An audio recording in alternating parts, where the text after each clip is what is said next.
Hola all! Welcome to Soul Mechanics. Yes, I am wearing the same clothing as the last video. That is because I have not stopped moving since then, and I did miss laundry day, so good reuse things. Who gives a shit? This video, I'd like to do kind of a response clip to my own video. I was checking out some of my older shit as I was walking around earlier. I had a few appointments, I had shit I needed to do. I've got a lot of work to take care of, so for the people that have been trying to contact me, if you see this and I haven't gotten to you yet, I apologize. I do have you in mind. I will get to you as soon as possible. But this video needed to be done because I want to. This is going to be kind of a response video to a video I did about a poll, and actually this was a theme video for the initiative when we were doing themes, which I'd like to begin that again to some extent. I tried with the monthly thing, but I couldn't keep up with it. I'm gonna get things going. I actually spoke in that video about Randy taking over as director. Now obviously I've come back, I am the acting director again, but I do need somebody to help me cover it. Randy is stepping up to the plate insofar as concerns the podcast and launching the new website for that channel and everything. He's helping out a lot with that. So he is helping, but we do need people to step up and get in gear. Casey's been doing a lot for us. You know, we do have the directive in place, so I do have a little bit of help, but not enough. We need to move faster, guys. I have a lot of shit. I have a lot of work to do. I need you guys to step up and assist. So this is speaking to a poll that I did or a video I did on a poll for the themes back when we had themes, which is illness. And the video was actually, as I was saying, it was illness part 1, and I never got to doing part 2. So this is essentially a kind of a part 2 for that, but that's not what I'm going to label it. Anyways, I did a poll on what attracts you most to a person. And this is going to speak directly to how implications affect our lives and the concept of visibility. Which, when I speak to visibility and you being visible, what I mean is being honest and open and not hiding things, because the world responds to you based on what you tell it, what you deliver to it, what you present to it. That's how magnetic compatibility and the laws of attraction operate. What you imply about yourself is how the world is going to see you and respond to you. If you're hiding your truth, your reality, your actual true self, you are invisible. The world can't see you. It can't react to you appropriately because you've hidden yourself from it. If you lie, that lie is going to shine as your truth. Now the poll was, what attracts you most to a person? Appearance, attitude, or interests? Of course, this is speaking to appearances, biological. Attitude is going to be spiritual or emotional. Interests is psychological, intellectual. And we got, this was on Twitterland. It wasn't on, I don't know how to launch polls yet on the Facebook. I haven't figured that out. If anybody knows, help me out here. But, we got 100% attitude from Twitterland. Now, the reason that we got 100% attitude, as I spoke, I'm going to post a link for that video where I speak to this, and I'm going to try to sum it up here, because it was a long video and not a lot of people watched it, so I'm going to try and sum it up as quickly as possible here. The reason that we got 100% attitude is because people are vain.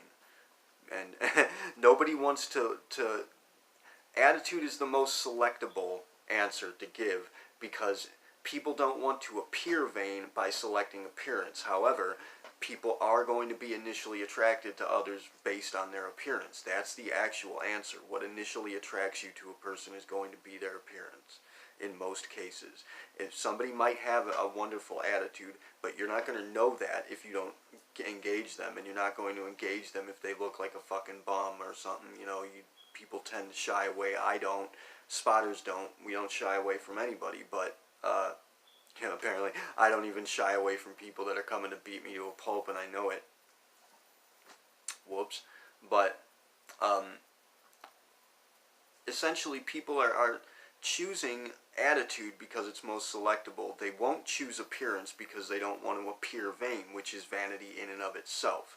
They didn't choose interests. I'm not sure why, but because attitude is most selectable, and people are going to want to state that attitude is what makes a person. However, ultimately, what is going to keep a relationship going, and anybody who's been in a relationship that went bust knows that it's going to be interests that is most applicable to the considerations regarding how lasting that relationship is going to be.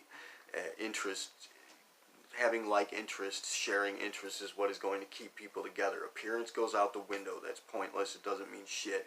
And attitude is going to change frequently. And what is going to keep you attached to a person when their attitude shifts to negative side is going to be your interests and your ability to, cooperate in that sense. So ultimately, it's going to be the psychological aspect that's going to keep people together. That's the binding agent in any relationship, is the psychology of it. And that's why, from my perspective, psychology is the base, the origin where reality comes from.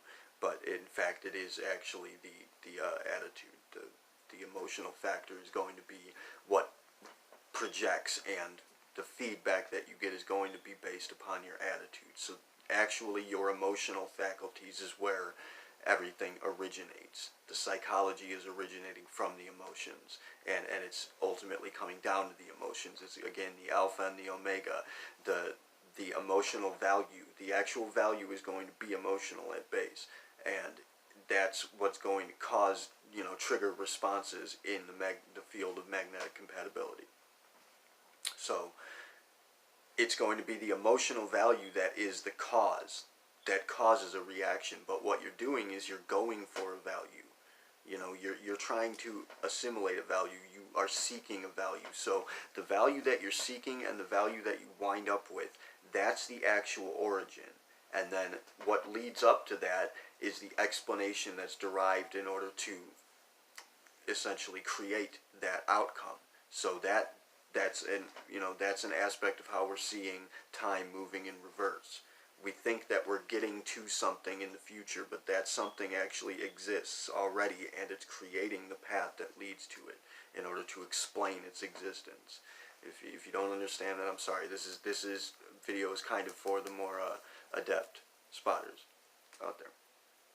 Anyways, when you selecting attitude instead of appearance, it implies that you are in fact seeking somebody with a positive attitude, or an attitude that fits yours in some way or another.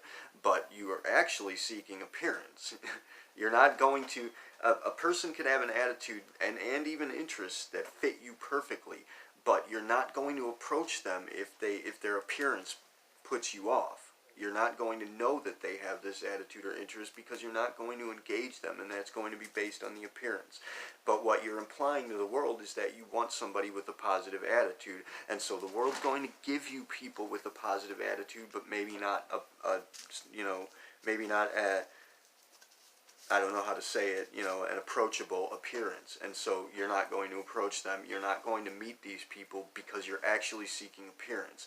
That's a consideration insofar as concerns your visibility factor.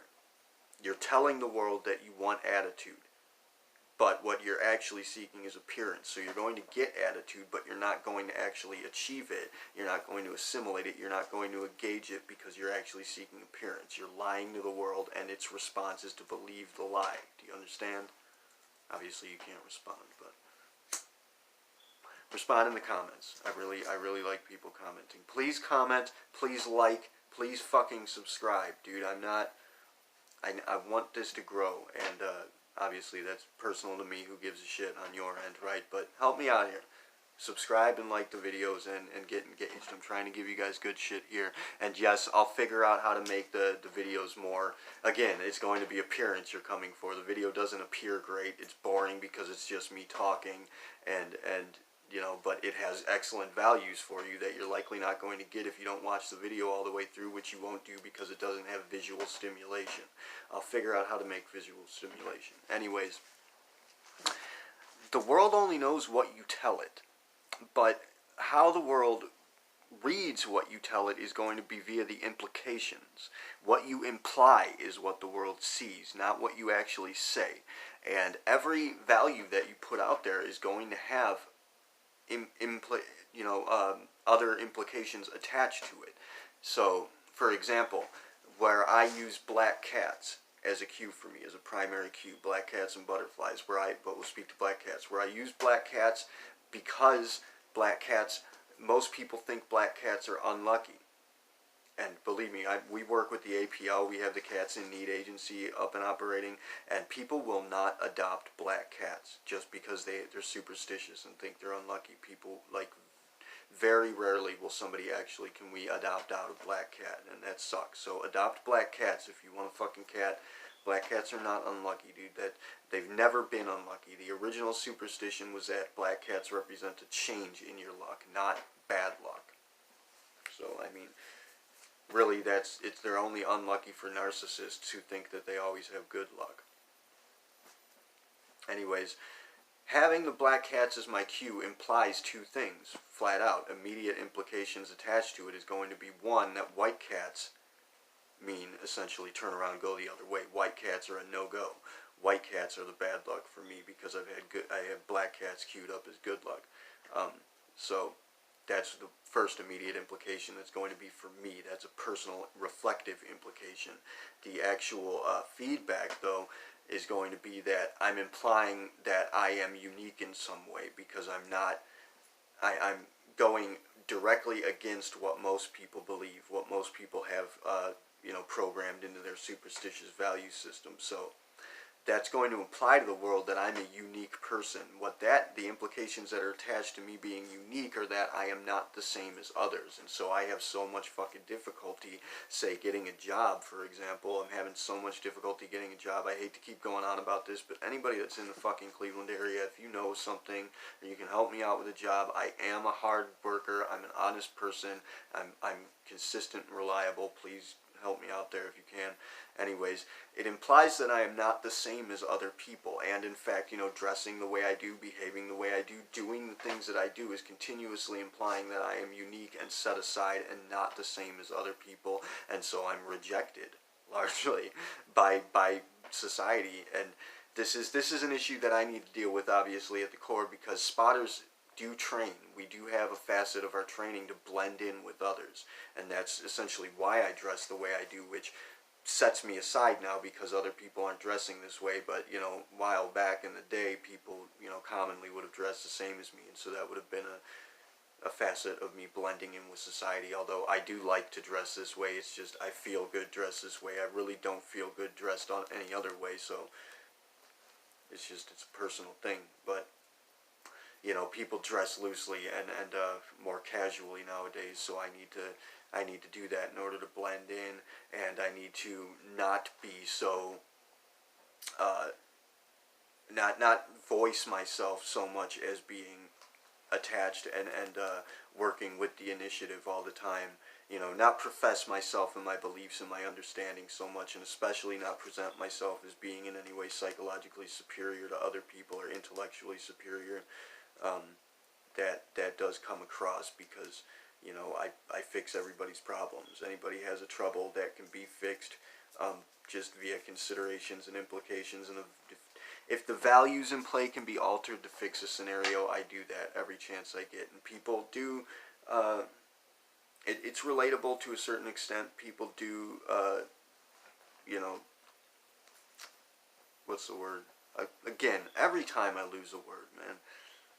People like it, I suppose you could say. People express gratitude to me for helping with their problems, but then they shy away, because I'm not going to bullshit. I do have a superior intellect to most people out there, and it's not their fault. It's not that I'm better than them. It's just that they haven't been exposed to the things that I have. They haven't been presented the values that I have.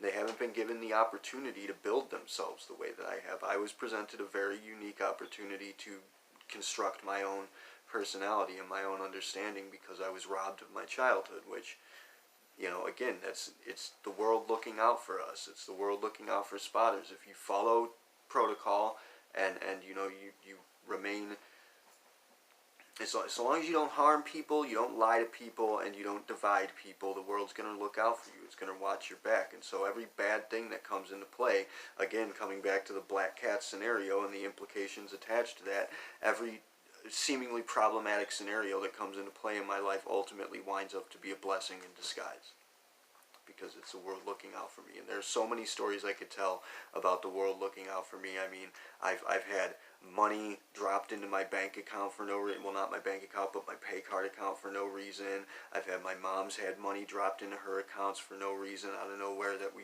have no idea why. It wasn't like a tax thing or anything like that. It wasn't something we forgot about. It was just the world gave us money when we needed it. That's happened on several occasions. We've had, just very lucky incidences, coincidences, synchronicities. So long as you follow synchronicity and you maintain protocol, the world's going to watch out for you. It's going to provide for you. In your darkest hour, watch, it's going to step in. The living world, the God figure, as it were, will step in and save your ass. It'll pull you out. And that's, obviously the initiative is a part of that. Every spotter or every operative of the initiative, step in and help other people.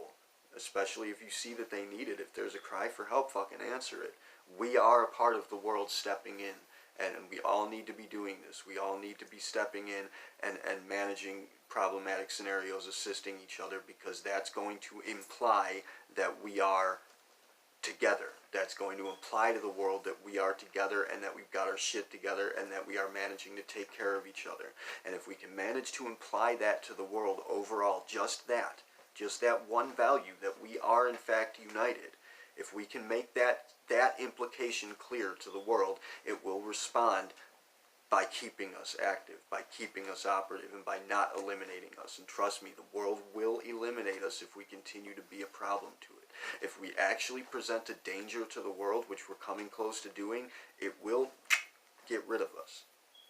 It's not going to fuck around. It's done it several times before. It'll do it again.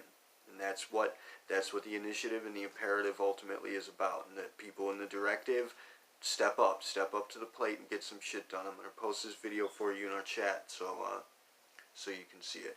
Anyways, that's speaking to implications. You have to remember that everything you say, everything you do, how you present yourself is implicative, and those implications have implications attached to them. It's very difficult to escape this networking, but that's speaking to achieving a free signature, essentially, is trying to escape this networking of implications. And remember that achieving a free signature, hypothetically speaking, remember we're keeping this hypothetical, you can in fact travel through time. You can leave time space. You can get outside of the four-dimensional paradigm, and you can manage to travel beyond reference, beyond context itself, and you can travel through time. You can. I'm gonna somebody's gonna see it. We're gonna teach you guys, but having a free signature essentially is achieving true unconditional love for yourself and for the world. And being able to travel through time essentially is escaping death itself. So this is speaking directly to the ideologies we have regarding being one with God and achieving eternal life, is this free signature. And this is how we this is an example of how this hypothetical science we're creating, this machinery works. That's proving the validity of that in and of itself, is that yes, unconditional love is the key to eternal life. So and that's how it would happen. Anyways, that's all I have to say for now. Thank you all very much for watching. I love you guys. I'm happy to meet everybody that I have, and I'm sorry I can't keep up with a lot of you. I'm doing my very best, and I will get to you. Keelah, Taerve, siari, Namasté.